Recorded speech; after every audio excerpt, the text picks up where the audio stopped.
Hello, Family History Writers. Lynn Palermo here from the Family History Writing Studio, and it's time for another Storylines. And this week, we're going to talk about why scenes matter more than story. So let's get started. Hello, Family History Writers, and welcome to this week's edition of Storylines.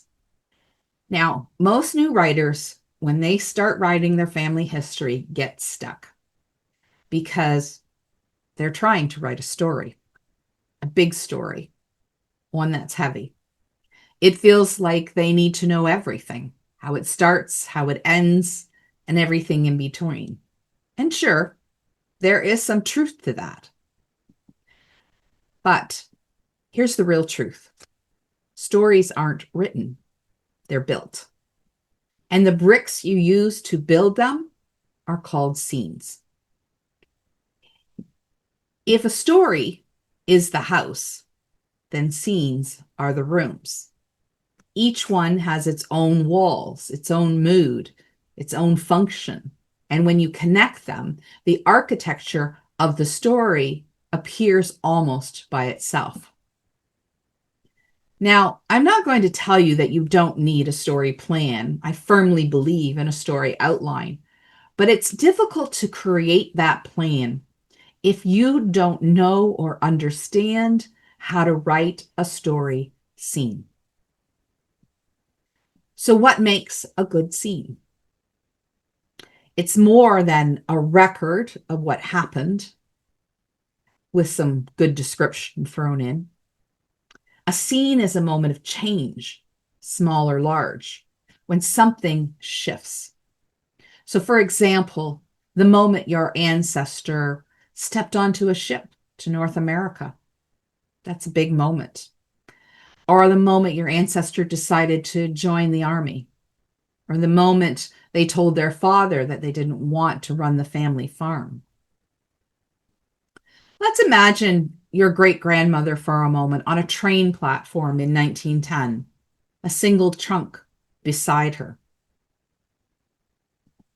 In summary, you might write, Mary left home to work in the city. But as a scene, it becomes alive.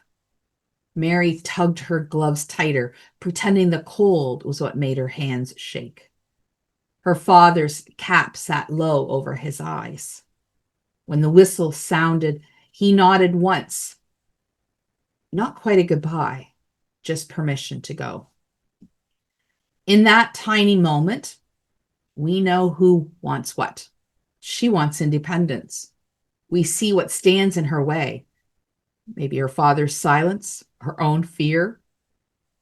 And we feel what changes. She leaves as a daughter and arrives as her own woman. That's a complete micro story. It begins in stillness and something interrupts it, and by the end, something is different. Every scene answers three quiet questions. Who wants what? What's the emotional heartbeat? Who gets in their way? That's the tension. And what changes because of it? That's the meaning. When those three questions are in play, you have a micro story. A beginning, someone wants something. A middle, something challenges that want. An end, a shift, a decision, or a realization. That's it. You don't need a plan to plan an epic narrative. You just need to learn to write that one rhythm. Want, obstacle, change, over and over again. And once you understand that, you realize you just need to write one good scene and then another and then another. And string those micro stories together, and you've built a living, breathing narrative. So if you're sitting there thinking, I don't know where to start small. Start where the tension lives, in one conversation, one moment, one gesture. Or if you're thinking writing a story feels so overwhelming, Think smaller. Think scene by scene. Every full story is just a chain of these small human moments. Master one scene and you've mastered story in miniature. Scenes matter more than story because they are the story. And once you master that one scene, that one moment of change, you hold the key to building every story you'll ever want to tell.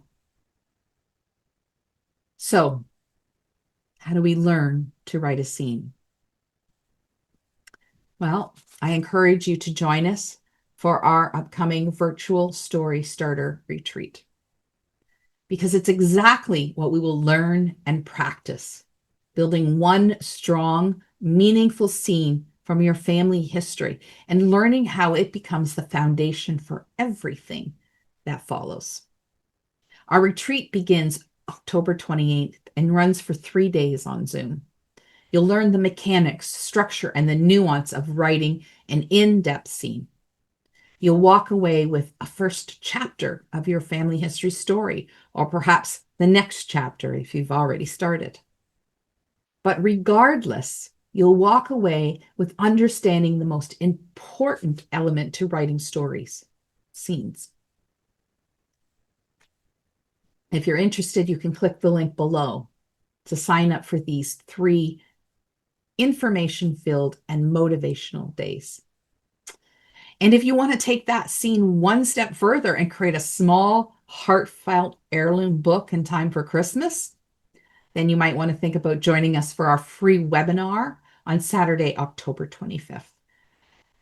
Build a heartfelt heirloom family book in time for Christmas. We're giving you all the tools you need to put the most beautiful book under the Christmas tree this holiday season. So join up for one or the other or both. And thank you for joining me this week in Storylines. And I'll see you back here next week for another edition.